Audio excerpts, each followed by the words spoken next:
from the heart of Dubai, where tomorrow is being built today, to the world. Welcome to the CTO Show with Mehmet. Here, we redefine technology and reimagine possibilities. With Mehmet, delve into the riveting realms of AI, cybersecurity, and digital technology. Experience the thrilling highs and lows of startups. Immerse yourself in the spirit of entrepreneurship and witness the future of business innovation being written in real time. Now, without further ado, let's tune in and explore the future. Hello and welcome back to a new episode of the CTO Show with Mehmet. Today I'm very pleased joining me here from Dubai, Alexander, who's the COO and the man in charge for Syrve in the Middle East. Alexander, the way I love to do it is I keep it to my guests to introduce themselves. So tell me a little bit more about you, a little bit about your background and what you are currently up to. So the floor is yours. Yep, thank you, Mehmet. Very pleased to be at your show and thank you for having me.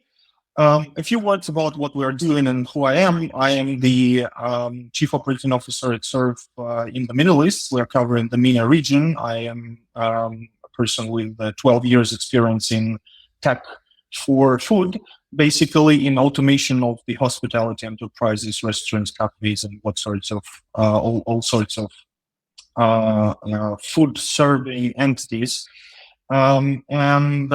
Since 4 years already, I'm working in Dubai, exploring the Middle Eastern market, exploring the Middle Eastern food companies with different brands, local ones, global ones, and providing them with solutions to make their work more efficient, to help them to serve better, serve more, serve better guests, and increase their business efficiency. Reaching more profits, reaching more business success, to say so. So that's the purpose of our company. That's our motto. And this is what we have been doing throughout all of the years, applying the digital technologies, applying the digital environments and infrastructures to the day-to-day operation of the people, of the teams in the restaurants on all of the levels.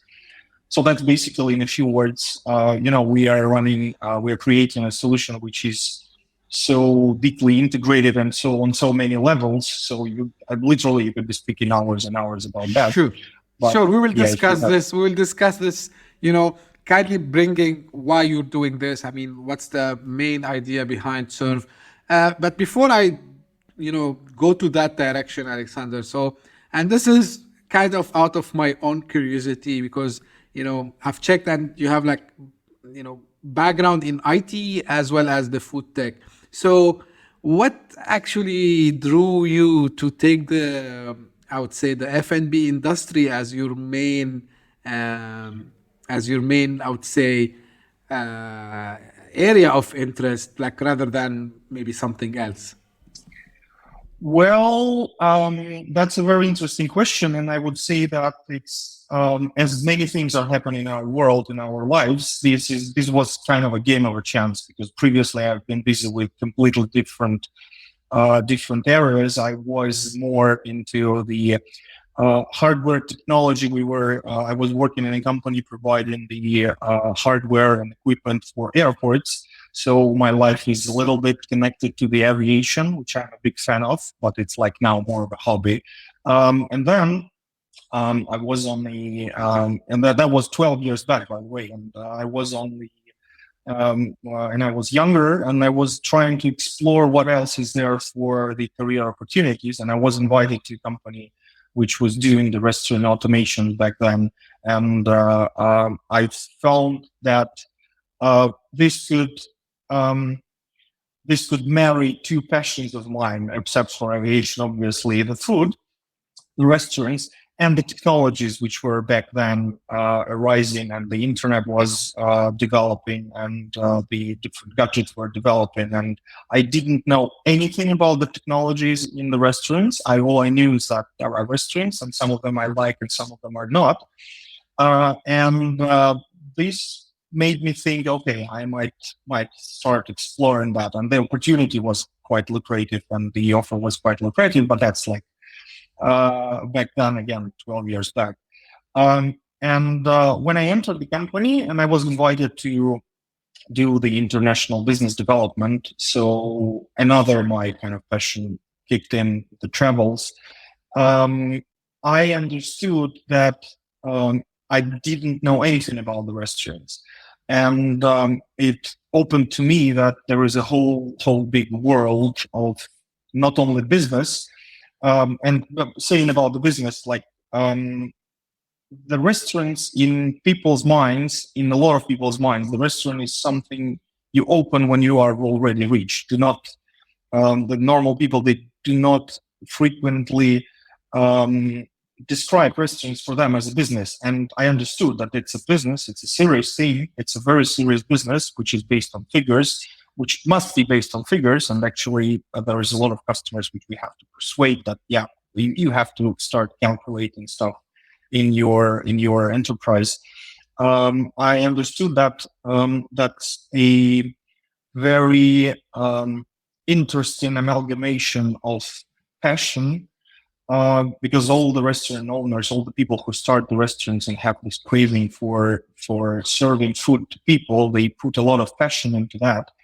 And that's like an amalgamation of discussion and mind and business and scrutiny, which you don't really see in a lot of other, in some other businesses. If you start a production facility, there is mostly purely an engineering mind applied and the passion of a different kind. But here, there are artists, which are restaurant owners, the people who start restaurants, trying to run their businesses in an efficient manner to get profits, which requires this, it's like the place where the left part of your brain is in a tight communication and tries to make friends with your left part of the brain, which amazed me. And since then, I was advocating for technology to the restaurants. I was advocating for restaurants to technology, because it's a marriage made in heaven. And another thing which is really important at this stage is that serving food actually is one of the most ancient activity of person or of people. The restaurants, they existed thousands years back. And technology, in a sense, the digital technology which we are currently having, is quite young. So we've started the first computers, they are less than 100 years old. The first pre-computer technologies are less than 200 years old. And that is the display of how we as humanity are bringing ourselves, our operations, our works, our lives to a whole new level within the industries which exist for 1,000 years. So that's what amazed me, and this is how I dig in, and I'm still diving deeper and deeper into this field. Fantastic. I love when you hear about someone who does this, of course, as a job, but at the same time as a hobby. So this is great to hear.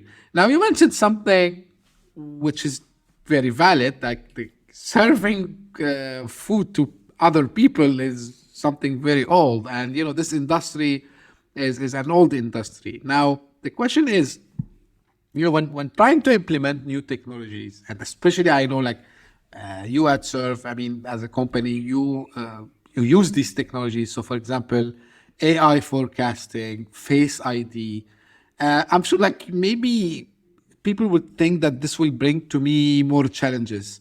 So can you tell me, from your perspective, how actually, if you face these challenges when trying to implement it using your technologies, especially in our MENA region, right? And how did you overcome them? So, if we're speaking about the challenges themselves, which we encounter while trying to implement these technologies to the businesses, obviously there is a certain drawback from the perspective of having this old industry with a lot of different practices which are already established over 100 years.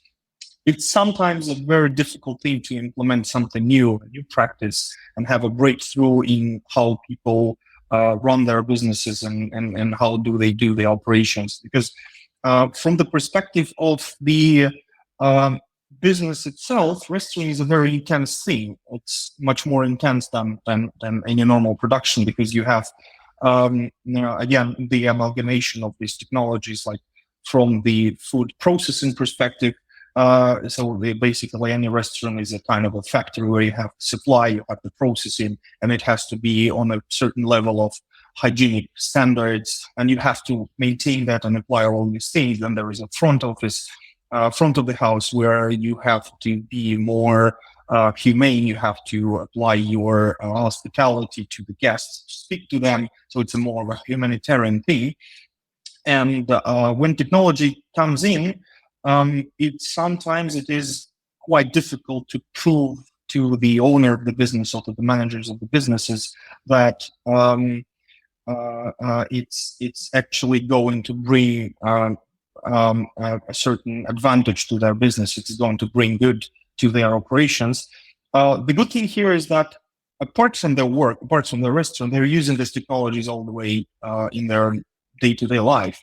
The face recognition is at everybody's phone, so they do see how quicker and how more convenient it became for them to start using their phones. They don't need to input the code, they don't need to apply their fingers, they just the phone recognize them. And the same thing is like for speaking about the face recognition, which you mentioned. Previously, in like 20 years back, all you had to do in order to access the POS station in the restaurant was the PIN code. You had to remember that PIN code. They were distributed among the people and they could exchange them. So there was a certain security breach. Then there were magnetic cards. Then there were magnetic keys. Then there were all sorts of different types of devices. Now it's just a fingertip. So you have your access card with you all the time. And then it's the face, which recognizes you on the fly. And once people see it in action, and they do understand at a certain point that, okay, they don't need to spend a second to approve the operation or to start operating the terminal which they are going to be using to apply the order, to close the order. Sorry. It brings the new level of understanding of how efficient the restaurant. They do not have to spend a single second, a single minute to go on and to pause their action, their thing, which they are going to be doing, which we think they were planning to be doing. Again, back to the challenges. This is where the humanitarian part of the business steps in. So we need to be the diplomats. We need to be the ambassadors of the technology. We need to show people our passion. We need to show people and the decision makers in the businesses that if we believe in this technology to the level that we are 100% sure that it will do the improvement to your business, this means there's something behind that. This means that at least you should try. You should give it a chance. And if not, then not. Okay, there are practices which you've been using hundreds of years previously, so your restaurant will work fine. And we will just try to bring you some other technology. Now, my question, Alexander, is if I want to compare a kind of, because you mentioned business, and here we're talking about food tech. Now, let me break the question so it becomes easy. So let's first take from business perspective, from restaurant perspective. So if I want to see with what you offer at Syrve, from tangibility perspective, these technologies that you offer are, and I understand like it's like all in cloud, this is what you call it on your website, all in cloud restaurants. It's more of an all-in-one, but cloud-based. That's cloud, all-in-one, cloud-based. Yes. So if I want to take the journey before and after, if I want to compare the life of a restaurant owner, for example, before adapting your solution and after adapting that, how would that be? if you know, if the question is accurate. Yeah, the question is quite understandable. The story here starts with the solutions, obviously, which you have been using before, sir. So that has a certain imprint and impact on the perception of the new technologies which are coming to your life. This requires a little bit of a history, I would say. Like 20 years back, the POS was something new. These normal touch screens, which you have and you can see in every restaurant, which are printing the bills for you when you're visiting, like for breakfast or for dinner, they were not really common. They were not really obligatory, and people were doing and handling their businesses just by papers. They were taking the orders, bringing that to the kitchen. Then somehow they have these written receipts, which they then applied as the document. Today, it's not the case. Everybody has the POS. Everybody has some piece of technology in the restaurant, and it's now becoming a commodity. And over the years, over the last 25 years, if we're speaking about the development of the industry, the percentage of the funds allocated while opening your business, while opening your restaurant, is constantly growing, which the percentage which you allocated for the technology. Because previously, 20 years back, the restaurant owner who starts a new venue or it's his first venue, he was thinking more about the design of the interiors. He was thinking about buying a new furnace, a new oven, which is more expensive. So the funds were all there. The people, frequently we had situations where, okay, we forgot about the POS station. We're open in 3 days. How we're going to be doing the checks? Because the importance of the technology was not at that point as it is now. That's the first idea. The first idea is that everybody is now trying to apply the technology, and some of them are becoming the commodity, like the POS stations. Every restaurant, at least in Dubai, at least in many other cities across the globe, they are equipped with the digital POS station.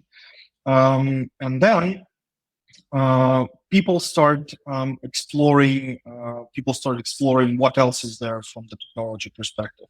So what else could help them to run their businesses? What else can help them to ease their operations, and so on and so on. So now we are coming to the point where almost everybody is equipped with the technology. So what else could our technology bring in? There is a certain few points of what difference could Syrve, for instance, make.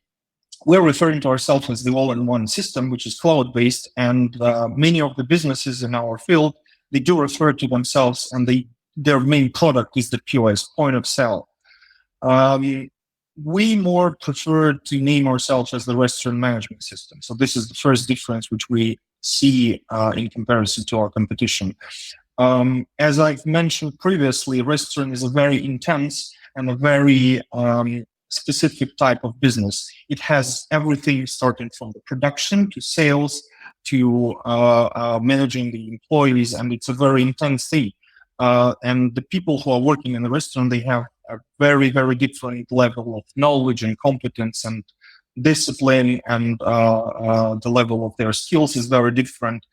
Chefs are not really usually are not really talkative to the guests, and the waiters, they have to be, and the hostesses, they have to be very kind to the guests, and they have to be very talkative, and they have to be very friendly. So this is, and every single small restaurant has 10 different positions which require different level of nature of personality, which requires different levels of efforts applied to the business. Coming back to the differences in the technology. So many companies refer to themselves as the POS, and the POS is what they do. We refer to ourselves as more as the restaurant management system. So we are covering everything which is happening in the restaurant, front of the house, how we call it, which is the sales, obviously, which is the things happening in the kitchen. We have the displays for the control over the production queue, so that all the items are delivered on time. We have the tools to control the attendance of the staff and the accrual of their salary and the efficiency of calculating of these. And we have the whole lot of the features in the back of the house. So the back of the house is another thing where all of these boring for restaurants, boring stuff happens, like recipes, calculations, wastages, the efficiency of the stock, the stock balance, the cost of the sales, the financial part with the P&L and the allocation of the funds, the budgeting, all sorts of the things. And the concept of Syrve is we are covering all of possible activities in the restaurant. We have the delivery subsystem, we have the loyalty system to increase the revenue by doing more loyalty mechanics to your guests, and so on and so on. That's the main thing. And an important thing here is that we are applying a little bit different approach to how you do these operations. One of our mottos is that we're not automating the input of the figures, we're automating the operations, which figures are then the result of these operations. I'll try to explain on some simple examples. Like there is a process in the restaurant business which is called wastages. When you break something, or something is spoiled, or the guests are denying the item which is not properly cooked, and in order to maintain the sufficient cost, the accurate cost of the sales, which is a crucial metric for the restaurant, you need to do the proper wastage registration. Like imagine in a bar you have dropped an expensive bottle of wine and it's broken, and you need to let the accountant or the manager know that it's on the books, that it's broken. This product will not deliver revenue to the restaurant. There will be no margin. There will be no profit on that. But already the cost has been sent. Previously, how would you do that? You would write it on the paper, then send this paper to the head office. Now it's more simple. You will still write it on the paper, most probably, or you will drop the message to the accountant over WhatsApp. Then he has to input these figures into his books, into his systems, and so on and so on. But the communication still involves a lot of things. So purely the nature of this operation is back of the house. It is registered in the back of the house, but the physical activity, the physical part of the world happened in the restaurant, in the front of the house. And we have the tools where you can register this wastage right on the POS, and it will be in the books, and the owner and the manager and everybody will see that on the reports. And you just do this operation once, you register that, and it's everywhere across all of the people who has any connection to this activity with the decision making and the figures and auditing and so on and so on. So we have this approach of crossing the back of the house with the front of the house and marrying them at some certain point of time to reduce the level of efforts which is required to actually do this operation. And another pillar which Syrve stands on is our API and our practice and our, say, philosophy of free, how to say that, of the flexible integrations to different other solutions, where we allow the third-party companies to have access and to exchange data with our system, or to post the data in our system, or to fetch the data from our solution, which generates a huge amount of data on the restaurant, obviously. We are currently integrated with dozens, if not hundreds, different types of solutions. And you can imagine, again, coming back to the nature of restaurant business, it's very complicated on many levels, from speaking to the guests, to the back of the house, to the analytics, and to the to all sorts of different sorts of operations. Specifically, it became very obvious and very important during the pandemics, when the deliveries grew up, and the world we are living in is currently heavily influenced by the development of the restaurant businesses through pandemics, through the challenges, like we are having all of these deliveries 3 times a week, 4 times a week, and we have this habit because it happened there, because a certain level of technology has been applied. But again, I'm taking the side paths to the dialogue. So the API is another pillar which Syrve stands on, and we do encourage companies to do the integrations. Why do we pursue, in a sense, why do we pursue this path? Because we do believe that there are thousands of different good solutions which can appeal to people, and which people like, and which businesses like. And we don't want to limit our customers, which are restaurants, in using the technology globally. So just a short example, we have our own loyalty subsystem inside of our infrastructure, inside of our environment. And it's pretty flexible. It would cover 90% of the demand for any kind of hospitality enterprise out there in the market. It has the list of the customers, it has the threshold bonuses, it has the bonuses you can pay the order to a certain percentage. It's very flexible and it's very powerful, and it is there already in the suite, in the package, in the suite. So you don't have to pay additionally for that. It's just the implementation as a part of our structure. But there are a lot of systems which are more powerful than ours. A lot of loyalty programs, a lot of loyalty companies, which are better equipped with the features, maybe, than we are, which have the expertise in this certain field. And we can integrate with them and let the customer use the benefit of both solutions. So in this sense, Syrve is becoming a technological core of the restaurant, and this is what we are actually aiming for. So apart from having all of these nice and efficient and very important features by ourselves, we let the extensions by third-party companies. And this, by the way, also brings us to another important topic. What is a solution? As I've mentioned, we have the loyalty, but we're not a company which is experts on loyalty. We are experts in automation. We have all of these scenarios in our product. We have all of these technological routes on how to apply some certain mechanics in the restaurant in our product. But we are not a marketing agency. We're not a company specializing in the loyalty, and therefore, we, to some certain extent, we can advise you which loyalty campaign to start or how to analyze the data. We have this ABC XYZ analysis, which is like AI powered and so on and so on. But we're not the people who have spent 20 years on loyalty.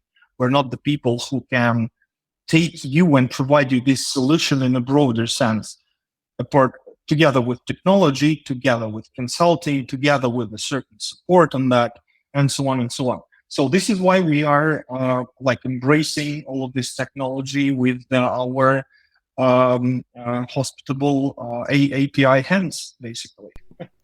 That's fantastic, Alexander. Like, it's kind of, running the whole business through one single platform, but at the same time, giving the flexibility. And, I come from a enterprise also technology background, and a lot of times, this removes friction, because when you tell someone you have to remove everything and use my solution, they freak out, right? And I like, the approach you took is that, okay, we can offer you everything if you like, but of course we can integrate with better solutions. So really, I like this approach. Yeah. Now, you mentioned a lot of technologies here, Alexander, and one thing that get stuck in my head, as they say. So you also enabling somehow the food and tech, mainly the F&B industry, to have the data insights, because you must be enabling them. You are not collecting the data, so just to make sure. So they are collecting now a lot of data, which they can do a lot of things with it. So what are the most use cases? I know what forecasting, of course, is one of the things, which is very obvious. But what other use cases is related to data and maybe AI that you've seen restaurants were now able to do because you enabled them to collect all these data points? Sure. So obviously, so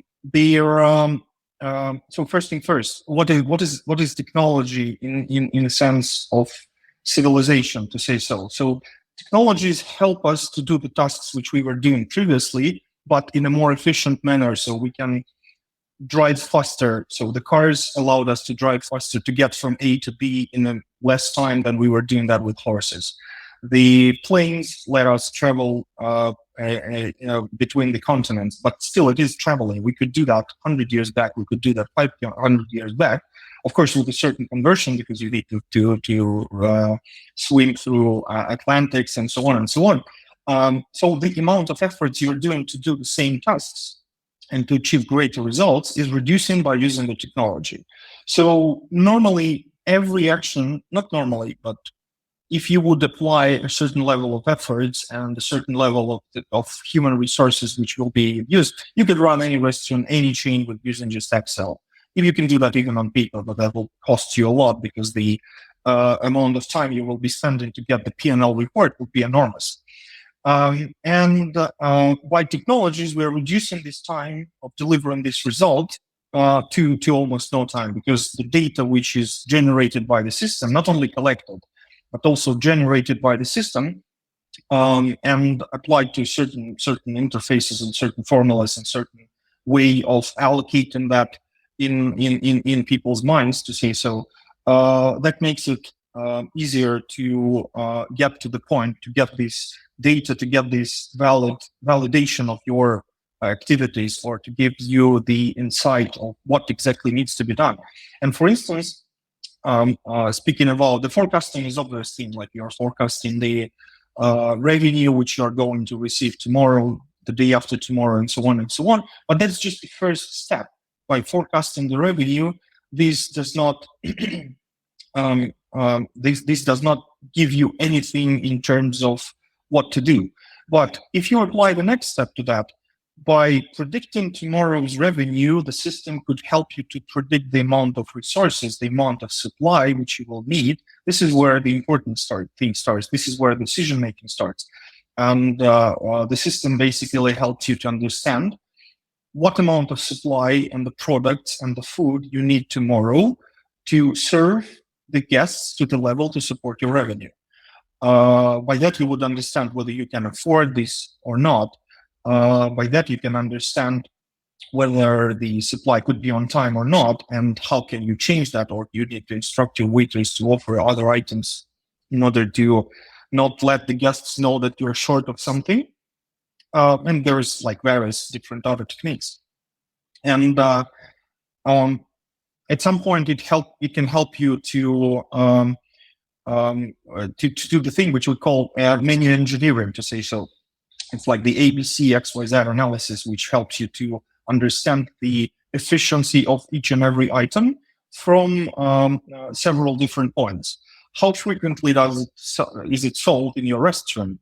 What is the markup on this item, or what is the general profit on this item? How efficient is this item from the economical perspective? So if you have an item which is sold in big numbers, like thousands of every month, but it's not profitable, or even that there is a loss, does it really make sense to sell it? Of course, it makes sense to sell it because it is popular. People are coming to eat it, but this means that you need to either change the price or change the suppliers for this item, or you need to think of how would you be bringing the costs of the sales for each of this item to a normal level. And this is what systems help you to do, because amount of data which is there on every data point is generated by the system. It's generated by the operations. You can just put them into a certain interface, and it will show you and give you the insight on it. This is one of the things which we are promoting and strictly promoting throughout all of the decision makers in the restaurants, that all the decisions in the restaurant must be data driven. So you have to support your decisions and base your decisions on the figures which reflect the reality as accurate as possible. So that's what we do. This is why it's the operational software. It's not an accounting software. It's not the bank software. It's the operational software, and the purpose of it is to provide the most accurate data in no time in the online. Because there are frequently, like 20 years back, you would imagine a standard scenario in the restaurant would be that you are selling some item for a month. At the end of the month, you get the report, and you understand that this item has become unprofitable a month ago. because the prices with the suppliers changed. So this means that you've been losing on this particular item for a month already. It's a loss which you will not be able to regain again. Today's systems, they just help you to instantly understand that and give you this insight that, okay, the price has changed, the cost of this item has changed. You have to do something about that. It's either you go to speak to the supplier or change the supplier or change the price or put the item to the stop until you decide what you're going to be doing. So this is basically, again, you could do that all with a big piece of paper, but the amount of labor put into this paperwork and the amount of not the amount, I wanted to say the amount of brains you need to apply, the amount of organizing with this paper. Imagine how that would be like. You have a restaurant of 3 tables, and you have 20 people in the background doing all this paperwork in order to make it efficiently with what you would just do with Excel and then with the specific professional systems. This is the technology. This is the marriage of the traditional 100 years, thousands of years industries with what we are now doing in our world, digitalizing everything around us. Absolutely, Alexander. It made a lot of sense. So you started with something when you mentioned like technology's aim always is to make things better. And this is always also, I say, like when we say make something better, so either you do it faster, you do it cheaper. Not better. Yeah, because what's good, what's bad is a very philosophical question. To make it more efficient. Because you see, I'm a tech guy. I have a paper. I have a pen, fountain pen, and this is my day-to-day operation. I do write the tasks, of course, into my paper. Is it good or bad? It's less efficient, but it helps me to plan. Same here. Technology which lasts. Efficient. Yeah, you're right. I should say efficiency, but I mean, when we talk in business language, so any business owner, they want one of the few things that I will mention now. Increase revenue, right? They want to decrease costs, right? Yeah. They want things to be faster. They want to avoid risks. And in the F&B, this is very important. And they want to, and this is where I ask you, like, from 2 sides. I'm sure like all this affects the customer. Let me interrupt you. Let me interrupt you here before you ask me the question. Again, what's good and bad? Of course, as a business, and this is what the beauty of the restaurant industry comes here. As every business, we want to cut costs and increase our profits. But in the restaurant industry, sometimes the profit, it's a very rare and cinematographical scenarios and so on, and this is where the restaurant industry, as the art industry, as the industry of artists steps in. Some things which are not profitable, they generate your traffic, which makes the other part of the business profitable. So sometimes you need to have this skill or this sixth sense or whatever, and this is what makes these artists. This is where we are marrying this passion and this sixth sense with the common sense of the triggers and so on. Like it's an example from not from the restaurant industry, but it perfectly describes what I'm trying to say. Like U.S. grocery chain Costco. They have their combo of a drink and a hot dog for $1.5 since 70s. They are unprofitable hugely on that. But the stand, the booth with these hot dogs is in the end of the store. And people are going there and they are buying something from all of the sides because they are going for this $1.5 hot dog, which makes them hugely unprofitable on that. They are losing clearly a bunch of money on that every year, but they are not canceling that because it generates a lot of other stuff.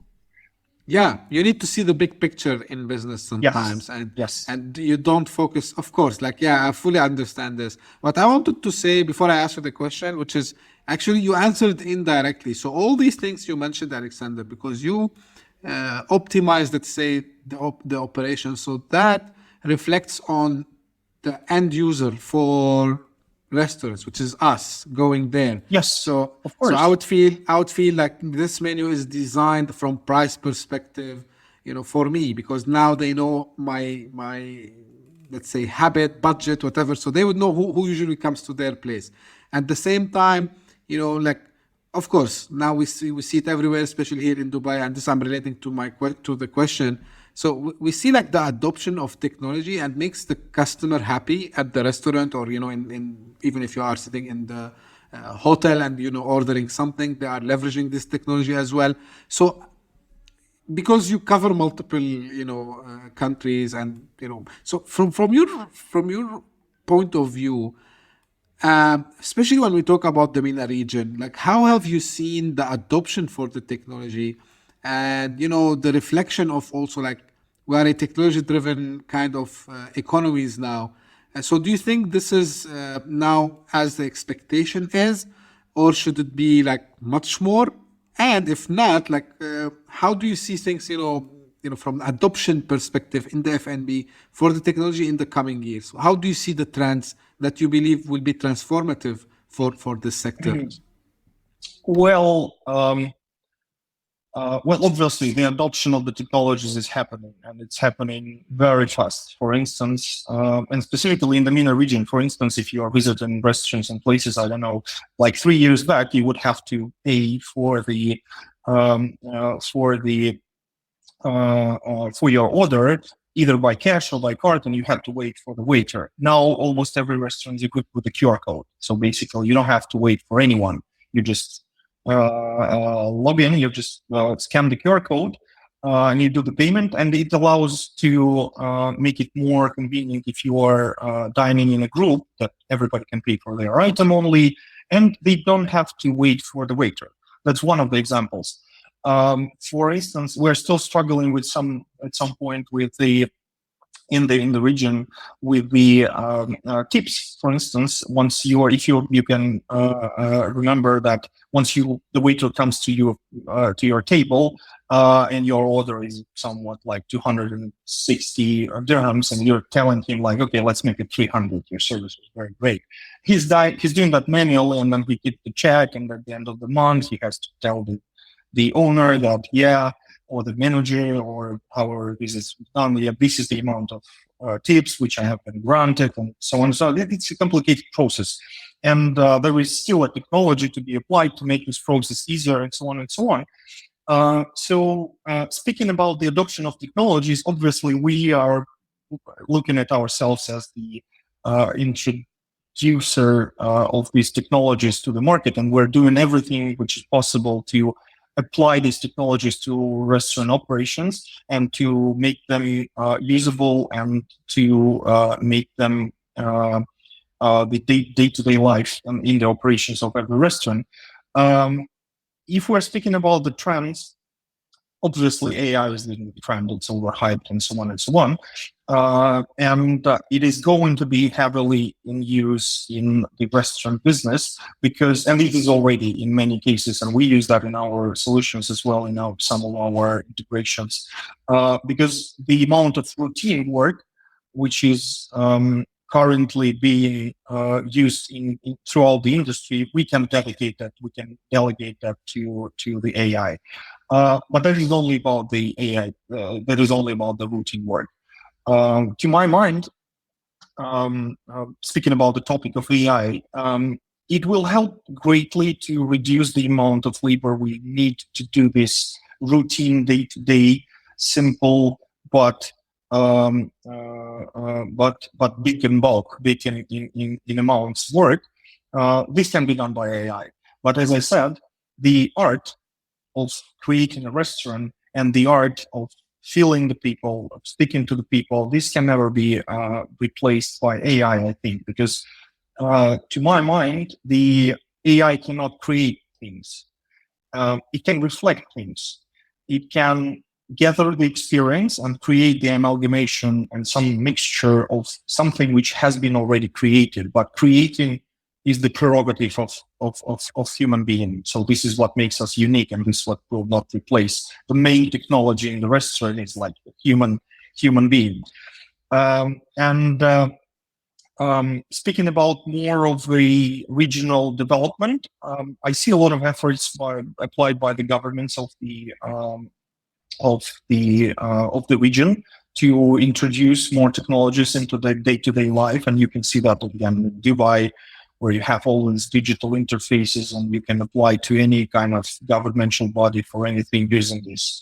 UAE Pass, for instance, which is a great piece of technology, which allows you to skip all of the queues and a lot of routine is again taken off from your life.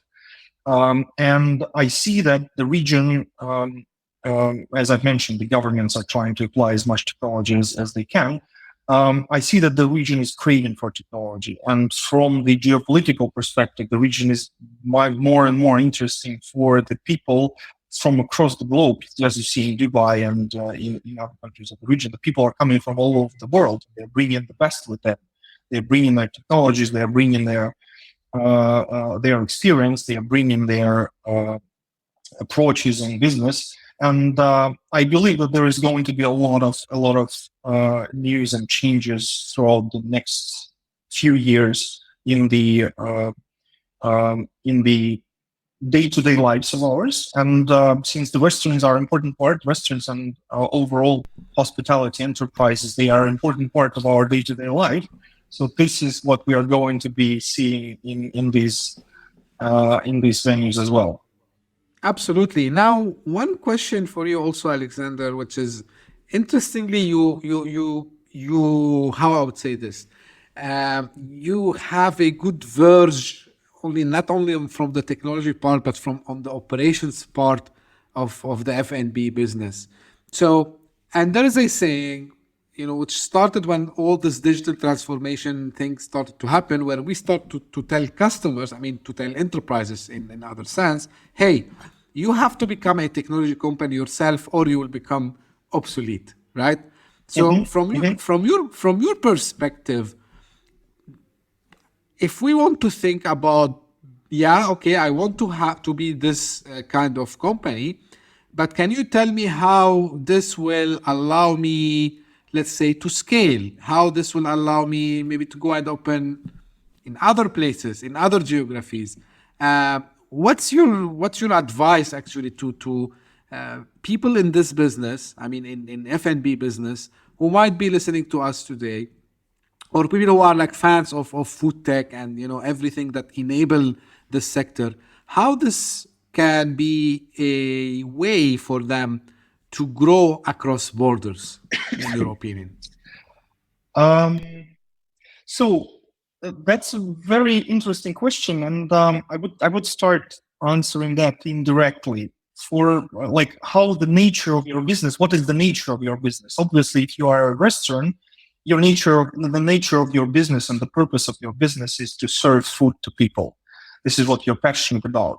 But how about becoming an IT company serving food? For instance, we have, there is again an indirect example, which is not related to F&B business at all. For instance, Amazon, which has started as the bookshop and then later became, it's a great example of entrepreneurial spirit, and then Bezos is now an icon for most of the business people in the world.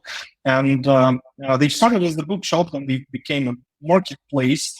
And then now in the IT world, Amazon is known as the AWS. So it's now a technological company. And how did it happen? They've started growing as the marketplace, and they required a certain IT infrastructure, and they decided to grow it in-house. And the level of competence and the level of technologies which they delivered to themselves first came so obvious and appeared to be so high level that they started selling that. And now, if I'm not mistaken, I just don't want to be wrong with the figures. If the estimations are right. I'm not sure that again it's correct, but the overall understanding is there that 80% of their revenue is generated by AWS services and whatever they are now applying and selling out to the other businesses. So this is the example of changing of the nature of the business, changing of the main business, not changing of the product, if you wish. And there are companies which have actually started as IT companies. A great example is the pizza chain Dodo, which comes from Russia. They've started as the IT company selling pizza.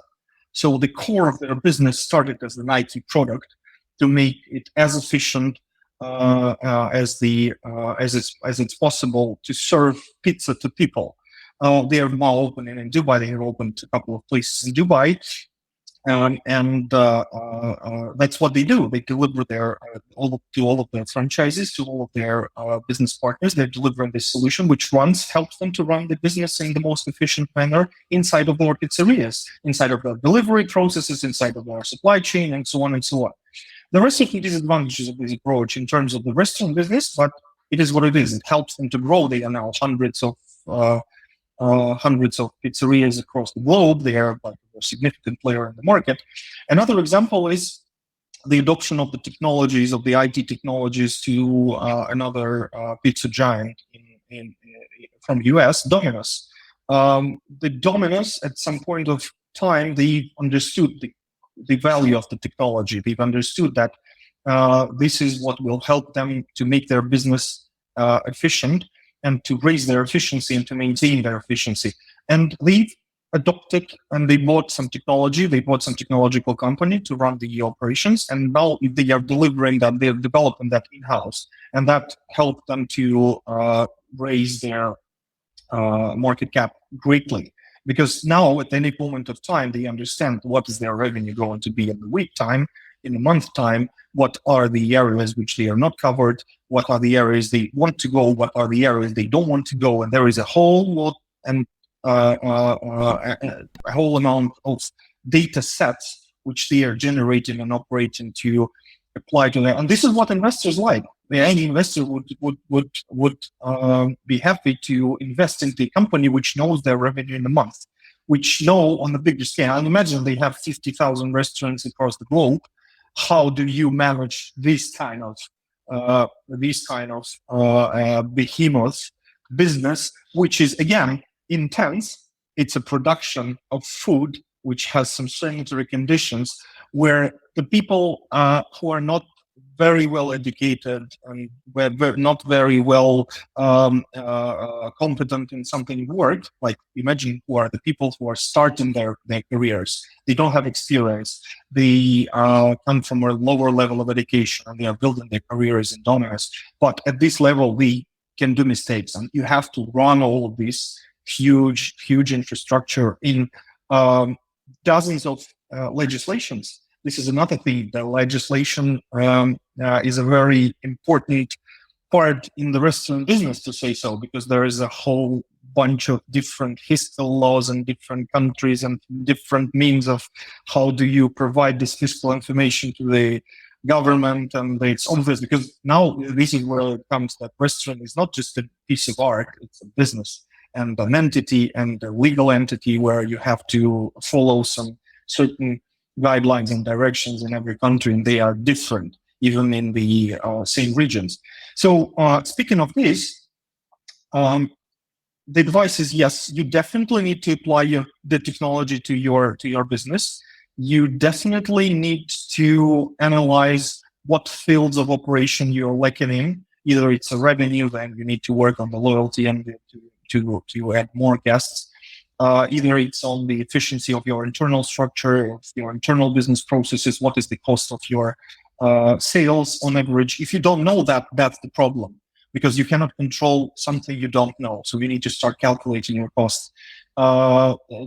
Do your employees work on time? Are they always late, or are they on time? Maybe you are not applying an efficient schedule to their operation. This all helps you to go beyond your borders first. You first extend your business to the borders of your district, of your street maybe. you get more customers, and then in the end, you find the right business model which helps you to expand, which helps you to either earn the money to open the second restaurant, or be attractive to the certain level to your investors, or to the people who wants to start a restaurant but don't know how, but you know how, and you don't have money, and you get their money and you get the share. So starting the first efficient restaurant definitely is something to it's the first step in the way of 1,000 miles. Absolutely. And I want to add something to what you mentioned, Alexander. Just for fun, I'm adding this. Because you mentioned about market cap and investors, and the only thing that people will keep doing whatever happens is eating food. So yes. So if you want to stay in the business for a long time, you need to open either a restaurant or a barbershop, or not the nicest one, but the retail salon, because people will keep eating. They will need to cut their hairs, and they will unfortunately die and need to be buried in this. Absolutely. So these are three pillars of business which you will never be out of the game. Exactly. And but great insights, Alexander. Alexander, time flew, actually. I don't know how time flew. I really enjoyed the discussion. Before we leave and close, tell me where we can, find more about you and about Syrve. Well, obviously, first thing is our website, which is syrve.com, and for the Dubai version of it, ae.syrve.com. We have our social media, which is Instagram. I'm not really sure what's happening on our Instagram because I'm not an Instagram person. So obviously, some of the things you are from there. You are. I mean, not you as you as the company, because I just saw the link. So. Yeah. We are, as a company, we are on Instagram, definitely. But me as a person, I don't have my Instagram, and I'm not using that. We have recently, like a few years back in 2020, we've started something which is called Restaurant Community, which is the gathering of the industry enthusiasts. And we are conducting every 3 months, we are conducting a gathering where we are trying to deliver some important new information and experience from different speakers. We're not speaking about Syrve there, so it's purely for the restaurant community. And we have once a month some small events which are more specific. If you would visit restaurantcommunity.com, I believe is the website, you can register there if you are a restaurant owner or an F&B business owner or a manager, so you're welcome. That's pretty much all the general resources where you could find information about us. Sure, great. And the audience, they don't have to worry about following what we said. All the links to the social media handles, the website, they will be available in the show notes and in the description for the YouTube, so you don't have to repeat, so you can hear that. So that is provided to you in the show notes. Again, Alexander, thank you very much for being with me here today. I really enjoyed the discussion. I'm passionate about tech and anything that touches our lives, and food, of course, is one of them, because to the point, of course, we need to keep eating food. And this is how usually I end my episodes. So this is for the audience. If you just discovered this podcast by luck, thank you for passing by. I hope you enjoyed. If you did so, please subscribe. Not only this, share it with your friends and colleagues. We need your support. And this is also for the loyal followers that keep sending me their suggestions and feedback. Please keep doing so. I like to read all what you send to me. And also, I'm inviting anyone who is doing something fantastic about technology. And doesn't have to be only deep technology. It can be any field. Today we talked about food. In some episodes we talk about finance. Anything related to technology, startups, entrepreneurship, please don't hesitate to reach out to me. I would love to hear your stories. And as I say always, thank you very much for tuning in. We'll be again very soon. Thank you. Bye-bye. Hit that subscribe button. Share the show with your tech-savvy friends and fellow entrepreneurs. And leave us a review on your favorite podcast app. Your support means the world to us.